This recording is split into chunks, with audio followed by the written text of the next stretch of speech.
자, 오늘은 사도 바울의 제2차 전도행 중에 아덴에서 있었던 사건을 생각해 보십니다. 오늘 본문 사건은 주후 AD죠. 주후 51년이나 52년경에 있었던 사건입니다.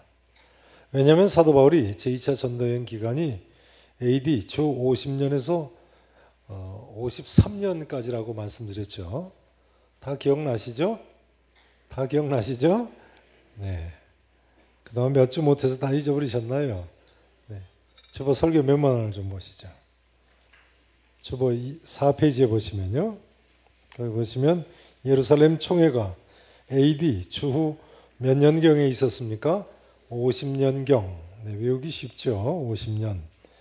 그 직후에 2차 전도행을 출발했으니까요. 2차 전도행이 AD 50년부터 몇 년경까지라고요? 53년. 그래서 주 51년이나 52년경에 아테네 사건이 있었던 것으로 보입니다. 근데 바울은요, 이 아테네 성에 도착을 하자 기독교 사상 유명한 변증 설교를 합니다. 변증 설교. 기독교의 복음을 변호하며 전도하는 설교입니다. 오늘 본문을 통해서 우리는 바울의 전도 방법을 한번 눈여겨봐야 됩니다. 바울이 어떻게 전도를 했는가? 우선 17절 말씀을 한번 같이 읽어보시죠. 제가 16절 말씀을 읽습니다. 17절 읽으세요. 바울이 아테네에서죠. 그들을 기다리다가 앞에 기절을 보시면 제자 디모데와 수제자 제자 실라와 수제자 디모데죠. 이 사람들을 베레아에 두고 떠났는데 데리고 오라고 명령을 했거든요. 그 사람들을 보냈어요. 그래서 그들을 이제 오기를 기다리다가 그 성에 아테네 성에요. 우상이 가득한 것을 보고 마음에 뭐 했다고요? 격분하여. 자, 그다음 같이 읽으시죠. 회당에서는 유대인과 경건한 사람들과 또 장터에서는 날마다 만나는 사람들과 변론하니. 바울은 회당에서는 유대인과 경건한 사람들과 변론했다고 나와 있습니다. 또한 장터에서는 사람이 많이 모이는 중앙 통로죠. 날마다 만나는 사람들과 변론했다고 되어 있어요. 그러니까 바울은 그야말로 때를 얻든지 못 얻든지 말씀을 전파하기 위해서 항상 힘쓴 사람입니다.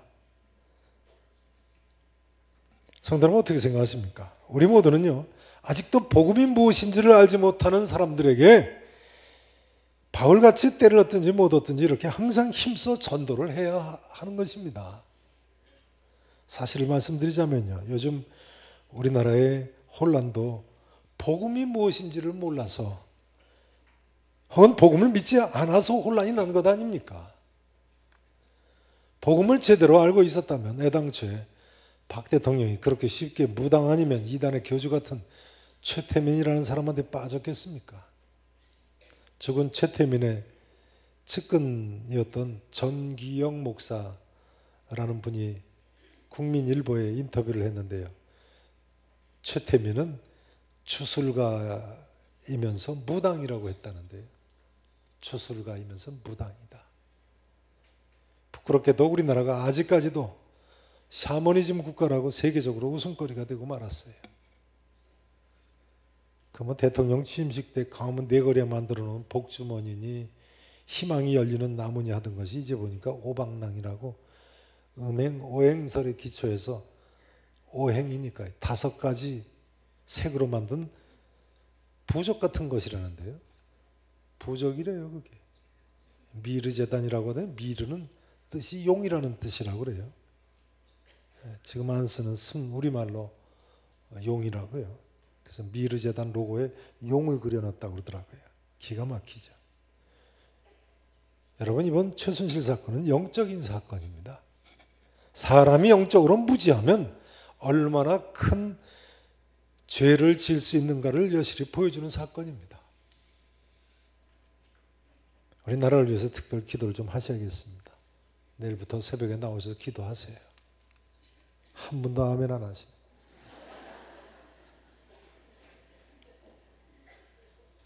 오늘 성경 본문에도 나와 있습니다만 바울 당시의 그리스의 아테네 성은요, 온 성이 헬라의 우상으로 가득한 도시였습니다.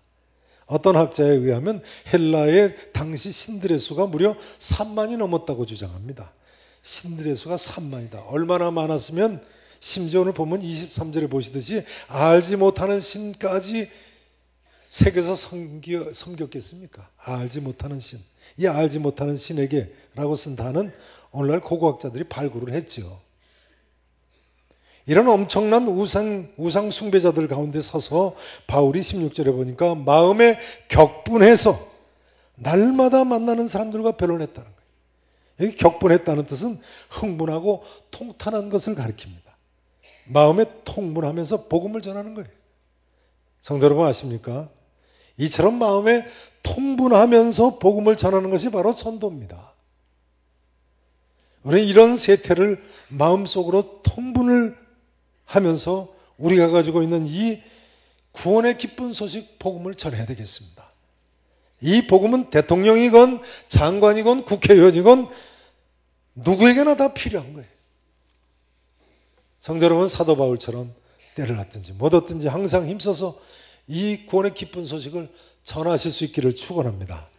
바울은요, 변론을 해야 할 때는 날마다 만나는 사람들과 변론을 해가면서까지 전도를 했습니다. 물론 우리 가운데는 서로 변론을 그쳐야죠. 성도끼리 변론하면 안 되죠. 그것이 하나님 뜻입니다. 그러나 불신자와의 변론, 특별히 전도를 위해서 변론을 해야 할 때는 해야죠. 이 사실을 사도 베드로는 베드로전서 3장 15절에서 이렇게 가르치고 있습니다. 너희 속에 있는 소망에 관한 이유를 묻는 자들에게 대답할 것을 항상 준비하되 온유와 두려움으로 하고 선한 양심을 가지라. 소망에 관한 이유를 묻는 자들에게 대답할 것을 항상 예비해야 된다. 사도 바울은 고린도후서 10장 4절 5절에서 우리가 전하는 이 복음이요, 잘 들어보세요.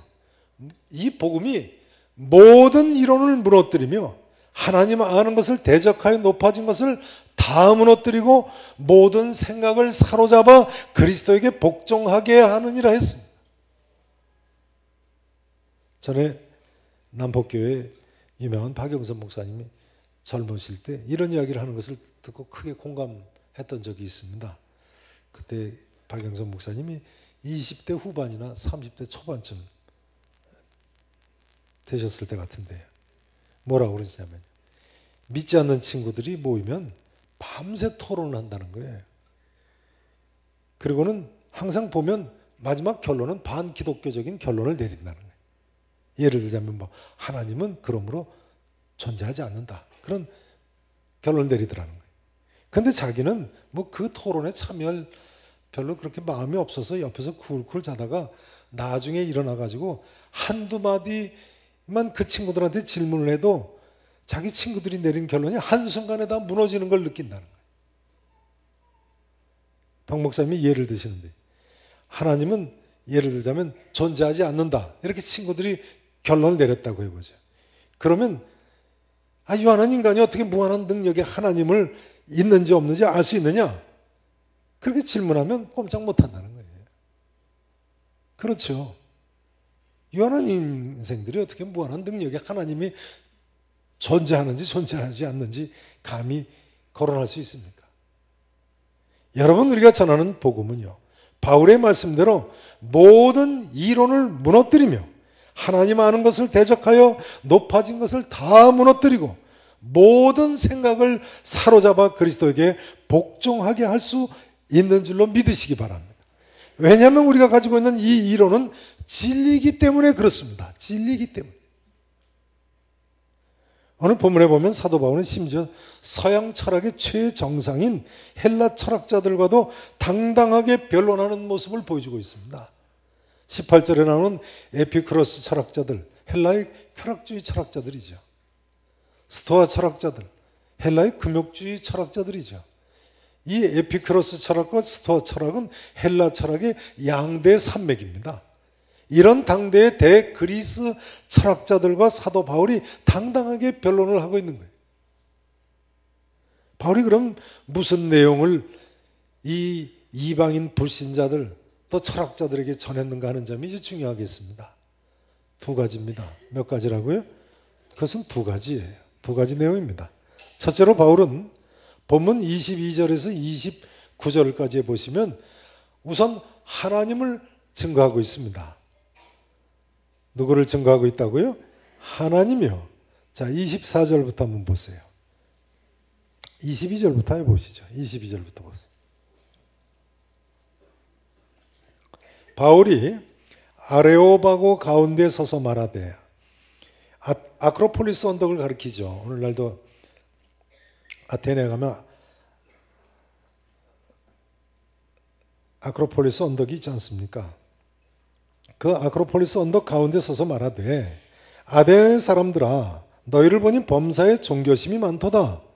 뭐 칭찬하는 것 같아서 사람들이 귀를 기울이겠죠. 그 다음 보세요. 내가 두루다니면 너희가 위하는 것들을 보다가 알지 못하는 신에게라고 새긴 단도 보았으니 그런즉 너희가 알지 못하고 위하는 그것을 내가 너희에게 어떻게 하겠다고요? 알게 하리라고요. 이제 하나님에 대해서 이야기하기 시작하지 않습니까? 보세요. 우주와 그 가운데 있는 만물을 지으신 누구께서는요?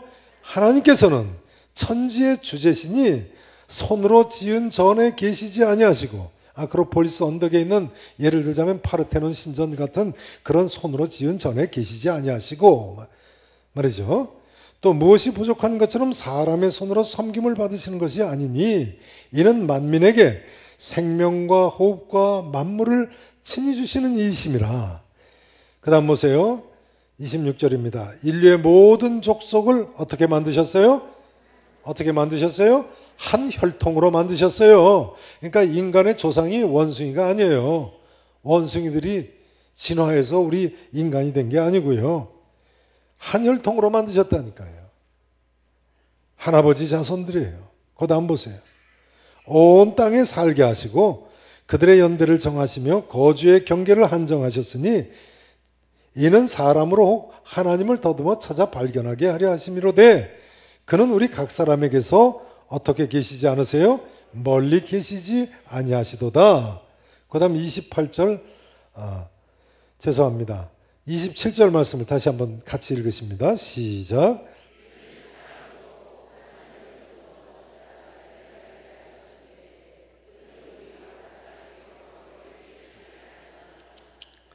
바울의 아테네에서의 설교가 다른 곳에서 설교가 다른 점이 하나 있다면요.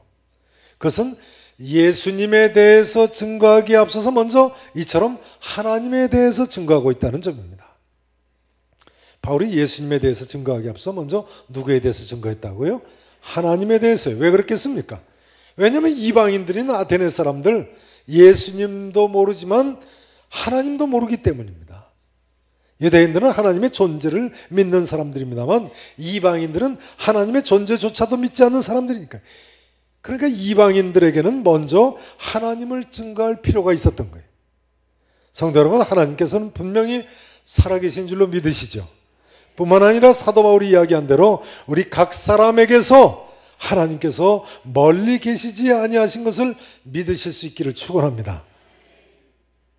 이제 저는 여기서 소위 수신자 중심의 전도 방법에 대해서 잠깐 생각을 해보려고 합니다.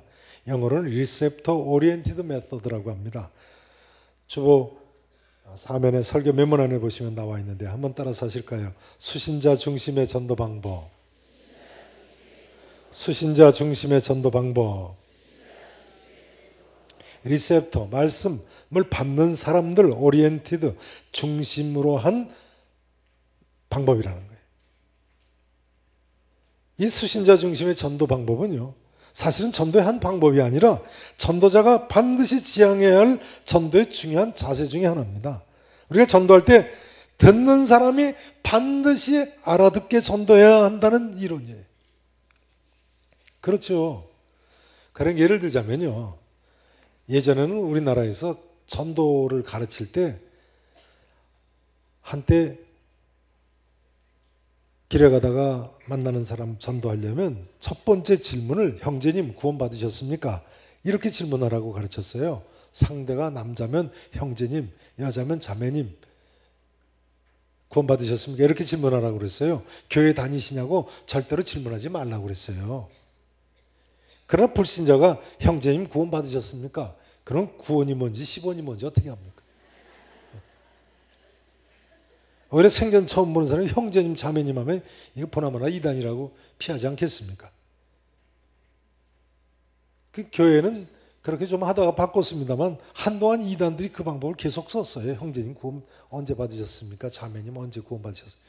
근데 요즘은 이단들도 그런 방법 잘 안 쓰는 것 같아요. 전에 저는 처음 교회에 나오니까 중생이라는 단어를 쓰더라고요. 중생, 거듭난다는 뜻이죠. 근데 저는 교회를 처음 나와가지고 중생 뭐 어쩌고 그래가지고 아, 절에서 중생이라는 단어를 쓰는데 교회에서도 중생이라는 단어를 쓰는구나 그렇게 생각했어요. 전에 한 여학생은요 교회 와서 복음 찬송을 부르는데 갈보리 십자가 위에서 죄짐이 풀렸네 그 복음 찬송을 듣고는 가을보리라고 한 줄 알았대요. 그래서 가을보리하고 십자가하고 무슨 관련이 있나 아주 고민했다는 거예요. 가을에 무슨 보리가 있습니까? 대화가 통하려면 상대방이 알아들을 수 있는 표현을 해야지 커뮤니케이션이 되는 거죠. 이런 것이 리셉터 오리엔티드 메서드, 수신자 중심의 전도 방법인 거예요. 그런데 오늘 성경 28절에도 보면요. 사도 바울은 아덴 사람들이 알아들을 수 있는 말을 하고 있어요. 그 앞에 무슨 너희가 범사에 종교심이 많도다 또 알지 못하는 신에게라고 새긴 단도 내가 봤다. 상대방이 못 알아들을 이야기가 없잖아요. 28절이 대표적인 경우예요. 자, 28절, 29절 전반부를 같이 한번 읽어보십니다. 자, 같이 읽으십니다. 우리가 그를 힘입어 살며 기동하며 존재하느니라.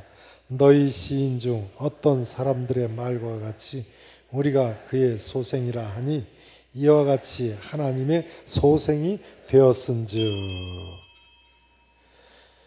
바울은요 여기서 아덴 사람들이 생소한 구약 성경 구절을 인용하지 않습니다. 그 대신에 헬라의 유명한 시인들의 19절을 외워서 인용을 하고 있는 모습을 보여줍니다. 자, 주보 4페이지 설교 메모란을 보세요. 거기 보시면요. 수신자 중심의 전도 방법하고는 지금 읽으신 28절 말씀이 거기 기록되어 있죠. 우리가 그를 힘입어 살며 기동하며 그 다음 뭐라고요? 존재하느니라. 이 식규절은요. 헬라의 BC 주전 6세기의 크레타 섬 출신 시인인 유명한 에피메니데스의 시규절을 인용한 것입니다. 에피메니데스의 사행시의 네 번째 행을 인용한 거예요. 이 시가 오늘날 전하고 있는 거죠.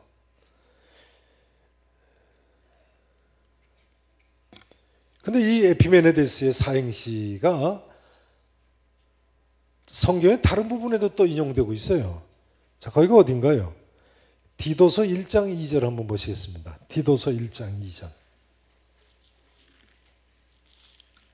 신약성경 1장 12절입니다. 신약성경 348페이지입니다.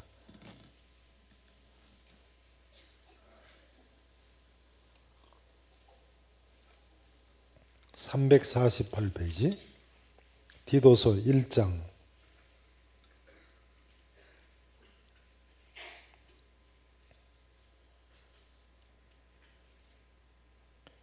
12절 348페이지 다 찾으시고 같이 읽으시죠.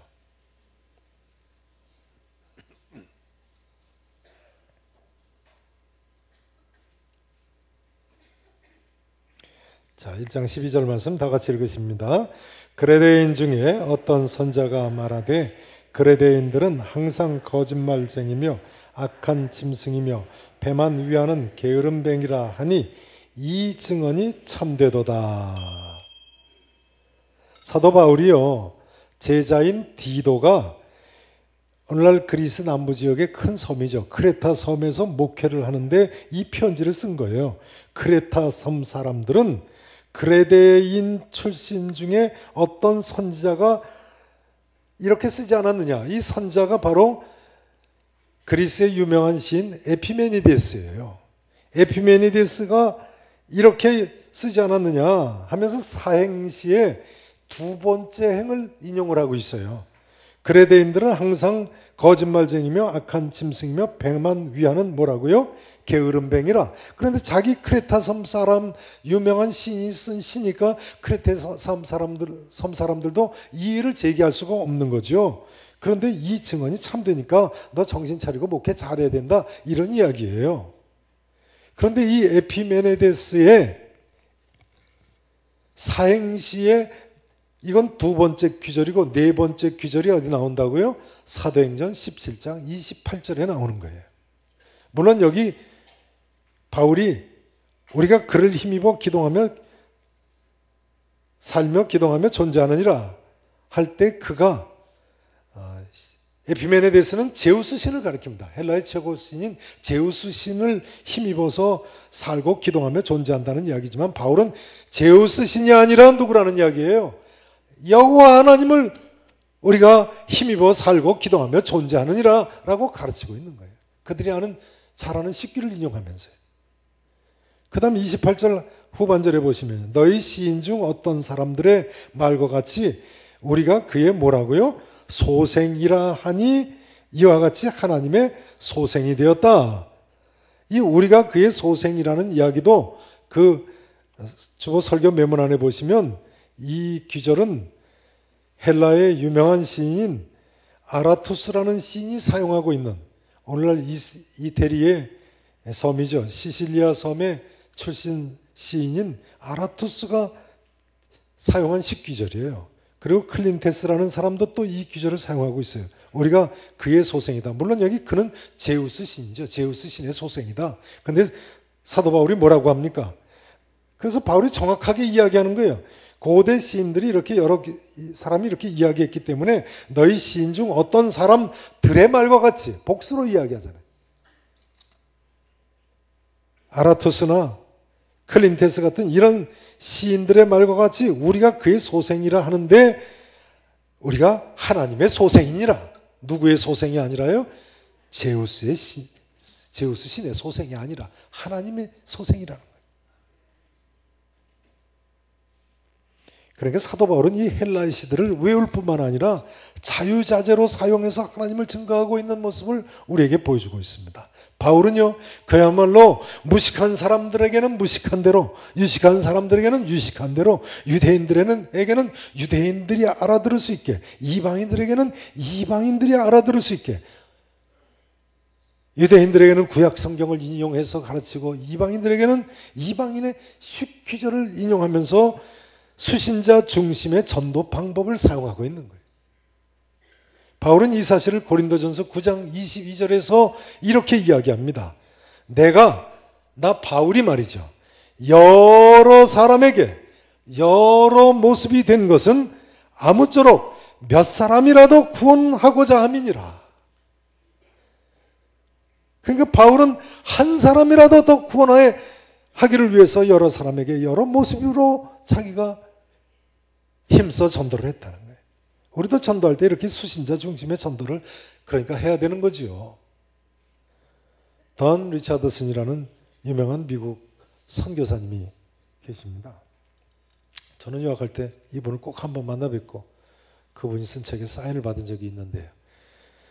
이 던 리차드슨 선교사님은 인류 최후의 선교지라고 하는 뉴기니 섬에 가서 사위족이라는 부족에 복음을 전한 분입니다. 뉴기니 섬, 요즘은 인도네시아령 이리안 자해라고 부르죠. 던 리차드슨 선교사님이 처음에 뉴기니 섬에 사위족에 가가지고 복음을 전하고 예수님에 대해서 이야기를 하니까요, 사위족 사람들이 믿기는 고사하고 전부 예수님을 비웃더라는 거예요. 뭐라고 하냐면요, 오죽 어리석은 사람이면 3년 동안이나 같이 다닌 사람한테 그래서 속아서 죽느냐고. 일리가 있죠? 그런 사람은 어떻게 믿느냐고 그러더라는 거예요. 예수님이 가룟 유다한테 속았다고 잘못 생각하는 거죠.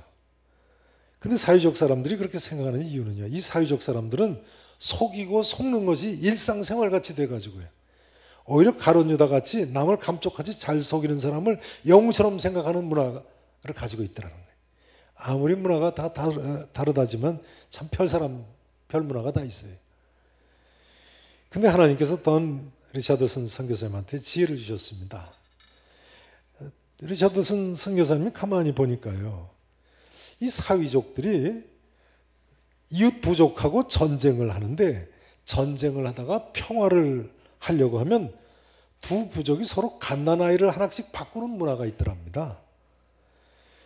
그래가지고 이 갓난아이가 살아있는 동안은 두 부족이 약속대로 평화를 유지를 하는데요, 이 두 부족이 서로 평화를 유지하기 위해 가지고 그 바꾼 갓난아기를 심지어 자기 애들보다도 더 아끼고 잘 돌보더라는 거예요. 그래야지 평화로운 세상이 되니까요. 이 아기를 평화의 아기, 피스 차일드라고 부르는데요, 이런 문화가 있다는 사실을 알게 된 던 리차드슨 선교사님이 이것을 복음을 전하는 데 사용을 했습니다. 그래서 이렇게 예수님을 설명했다고 합니다. 여러분, 만일 어떤 사람이, 잘 들어보세요, 만일 어떤 사람이 적한테 자기 아들을 실제로 주었다면 그 사람을 신뢰할 수 있는 사람이 아니냐. 하나님께서도 그런데 자기 아들을 평화의 아기, 피스 차일드로 우리들에게 주셨다, 그렇게 설명을 했다는 거예요. 선교사적으로 유명한 스토리죠. 던 리차드슨 선교사님이 이렇게 복음을 설명을 하니까 그제서야 사회적 사람들이 복음을 깨닫게 되고 하나님을 믿고 예수님을 받아들였어요. 그래가지고 던 리차드슨 선교사님이 1963년부터 이렇게 복음을 깨닫고 가르치기 시작했는데요, 9년이 지난 후인 1972년에는 뉴기니 섬에서 사위족 수백 명이 동시에 예배를 드릴 수 있는 커다란 교회를 지어서 헌당까지 했어요. 그 미개한 족속이 말이죠. 제가 유학 중에 던 리차드슨 선교사님 만난 것이 1992년이었거든요. 그러니까 그때는 벌써 이 던 리차드슨 선교사님이 유명해진 후죠. 제가 사인받은 책이 여기 가져왔습니다. 여기 보세요. 이 책입니다. 피스 차일드 아니에요? 네. 우리말로도 이렇게 번역되어 있는 책입니다. 이야기가 길어졌습니다만 요는 이렇습니다. 우리나라는 이방 나라 중에 하나지요. 하나님조차 알지 못하고 믿지 않는 사람들이 많이 있습니다. 그렇다 보니까 너무나도 쉽게 온갖 잡신 숭배에 유혹에 빠지고 헤매게 됩니다. 그러니까요, 우리도 기도하며 지혜롭게 하나님도 증거하고 또한 예수님도 힘써 증거해야 되겠습니다.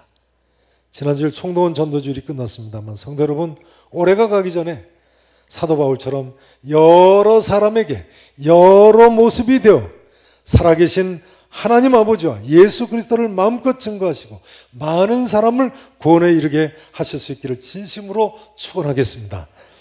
이제 바울은 30절 31절에 보시면요, 아덴 사람들에게 이처럼 하나님을 증거할 뿐만 아니라 예수 그리스도를 또한 증거합니다. 자, 30절을 제가 읽습니다. 31절을 읽으세요. 30절 제가 봉독드립니다. 알지 못하던 시대에는 하나님이 간과하셨거니와 이제는 어디든지 사람에게 다 명하사 뭐하라고 명령하셨어요?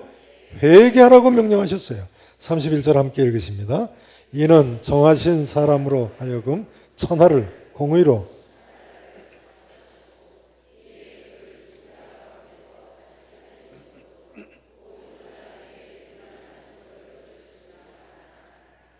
아멘. 여러분, 바울이 지금 이야기하고 있는 대로요, 예수님에 관한 모든 내용, 즉 십자가에서 돌아가시고 죽은 자 가운데 3일 만에 부활하시고 우리의 구세주가 되시고 다시 오셔서 심판하실 것, 이제는 모든 사람에게 믿을 만한 증거를 어떻게 하셨다고요? 주셨다. 그렇게 생각하시죠? 그러니 이제 모든 사람은 바울이 아덴 사람들에게 외친 대로 회개하고 천하를 공의로 심판하실 그날까지 회개에 합당한 삶을 살아야지요. 이제 오늘 말씀 증거를 간략히 마쳐야 되겠습니다. 성도 여러분, 올 가을에는 전도의 열매를 많이 맺는 성도 여러분들 되시기를 참으로 바랍니다. 이 구원의 기쁜 소식 복음은 대통령에게도 필요한 것이고 왕에게도 필요한 것이고 철학자에게도 필요한 것이고 빈부 귀천 남녀노소를 막론하고 모든 사람에게 필요한 구원의 유일한 길입니다. 우리 모두 저 어지러운 세상, 우상이 가득한 세상을 통분히 여기면서 아직도 하나님과 예수 그리스도를 모르는 우리 주위 사람들에게 만민에게 생명과 호흡과 만물을 친히 주시는 여호와 하나님을 전하시고 천하를 공의로 심판하실 예수 그리스도를 증거하십시다. 바라인 자리에 나오신 우리 계산의 성도님들 여러분들을 통해서 이런 구원의 결실이 이 추수의 절기에 많이 맺혀질 수 있기를 우리 구주 예수 그리스도 이름으로 간절히 축원하겠습니다. 기도하십니다. 전능하시고 분명히 살아계신 우리 아버지 하나님,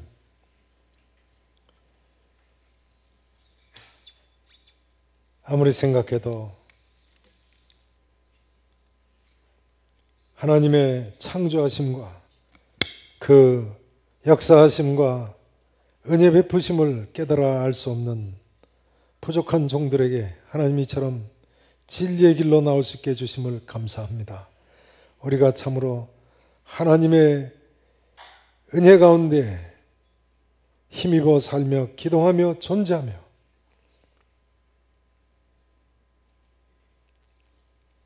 생명을 얻고 호흡과 만물을 하나님께 받아 살고 있습니다. 아버지 하나님, 이제는 우리의 죄악을 회개하오니 우리를 긍휼히 여겨주시옵시고 이 거저주시는 은혜, 복음에 합당한 삶을 우리 모두로 살게 해 주시옵소서. 아버지 하나님, 이 나라 이 백성들을 불쌍히 여기시고 아직도 예수 그리스도를 알지 못하고 하나님까지도 알지 못하고 있는 이 백성들, 주여 사신의상에서 그릇된